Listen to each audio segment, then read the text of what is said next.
Hello बच्चों, let's read the question. कह रहा है scuba divers when go in deep sea face a very painful situation known as bends the formation of N2 bubbles around the joints due to decrease in solubility of N2 as a result of reduced pressure. Now when the diver rises up towards the sea surface, the situation is avoided by। तो देखो ये question है बच्चों, it is based upon the application of Henry's law. Okay बच्चों, Henry law ये कहता है बच्चों कि जो कोई गैस होती है ना बच्चों, उसकी जो सोल्युबिलिटी है ना वो डायरेक्टली प्रोपोर्शनल होती है उस गैस के पार्शियल प्रेशर के अबव दी लिक्विड सरफेस। ओके बच्चों, तो ये कहता है कि प्रेशर जो होगा वो डायरेक्टली प्रोपोर्शनल होगा मोल फ्रैक्शन। मोल फ्रैक्शन यहाँ पर सोल्युबिलिटी को रिप्रेजेंट कर रहा है गैस की। और जब यहाँ से प्रोपोर्शनलिटी का साइन हटाते हैं तो कांस्टेंट आता है के एच, ये हेनरीज लॉ कांस्टेंट होता है इनटू मोल फ्रैक्शन। ओके बच्चों, तो देखो ये कह रहा है कि अगर प्रेशर बढ़ेगा तो सोल्युबिलिटी भी बढ़ेगी, अगर प्रेशर घटेगा तो सोल्युबिलिटी भी क्या करेगी, डिक्रीज करेगी। ये बात है बच्चों।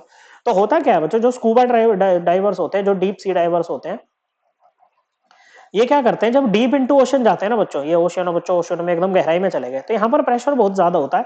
प्रेशर बहुत ज्यादा होता है तो एटमॉस्फेरिक गैसेस जो होती है ना बच्चों, उनकी सोल्युबिलिटी बहुत ज्यादा होती है। क्या होती है बच्चों, इनकी सोल्युबिलिटी बहुत ज्यादा होती है। तो जैसे N2 गैस है वो एकदम मतलब घुल जाएगी बच्चों आकर के, ठीक है। लेकिन जब वो वापस सरफेस पे आएगा बच्चों तो प्रेशर क्या कर जाएगा बच्चों, प्रेशर कम हो जाएगा बच्चों, जिसके कारण सोल्युबिलिटी गैसेस की डिक्रीज हो जाएगी बच्चों। ओके बच्चों, क्या हो जाएगी बच्चों, सोल्युबिलिटी गैसेस की डिक्रीज हो जाएगी बच्चों। तो देखो प्रेशर एकदम से डिक्रीज हो रहा है बच्चों। ओके, तो वो डिसोल्व गैसेस वहां पर क्या होंगी बच्चों, रिलीज होंगी। अब जैसे N2 जब रिलीज होती है ना बच्चों, क्या होती है जब बच्चों N2 जब रिलीज होती है ना बच्चों, it leads to the formation of bubbles of nitrogen in blood. Okay बच्चों, जो ब्लड है नाइट्रोजन की सोल्युबिलिटी कम हो गई बच्चों।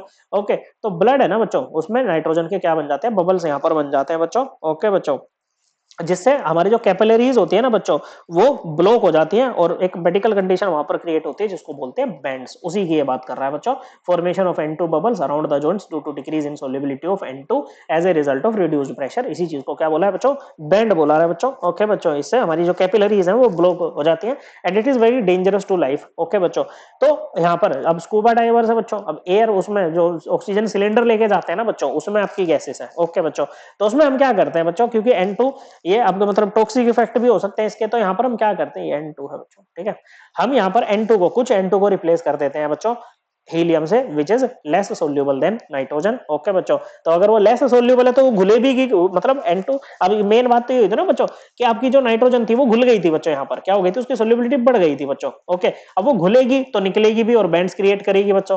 ओके, लेकिन हीलियम जो घुलेगा ही कम, फिर वो निकलने वाली भी जो प्रॉब्लम है उसके साथ में वो भी यहाँ पर नहीं होगी बच्चों। क्या नहीं होगी बच्चों, वो भी प्रॉब्लम यहाँ पर नहीं होगी बच्चों। ओके, और toxic effects of high concentration of nitrogen in the blood can also be avoided here बच्चों। ओके, तो एयर को हम डाइल्यूट करते हैं किसके साथ में, हीलियम के साथ में। जो स्कूबा डाइवर्स ऑक्सीजन सिलेंडर्स लेके जाते हैं उसमें आपके पास में 11.7% हीलियम होती है बच्चों। ओके, ये फिगर्स आपको याद नहीं रखने हैं। 56.2% इसमें नाइट्रोजन होती है बच्चों और 32.1% इसमें क्या होती है, ऑक्सीजन गैस आपके पास में होती है। Okay, taking only pure O2 in breathing cylinders, नहीं बच्चों ये नहीं होगा बच्चों। Replacing some N2 by helium which is more soluble than N2, नहीं, अगर मोर सोल्यूबल होगी तो दिक्कत ही हो जाएगी बच्चों। Okay, replacing some N2 by helium which is less soluble than N2, ये बिल्कुल बात सही है बच्चों। This situation can not be avoided therefore pain killers are consumed, ये भी गलत बात बच्चों, अवॉइड कर सकते हैं। करेक्ट आंसर है ऑप्शन सी।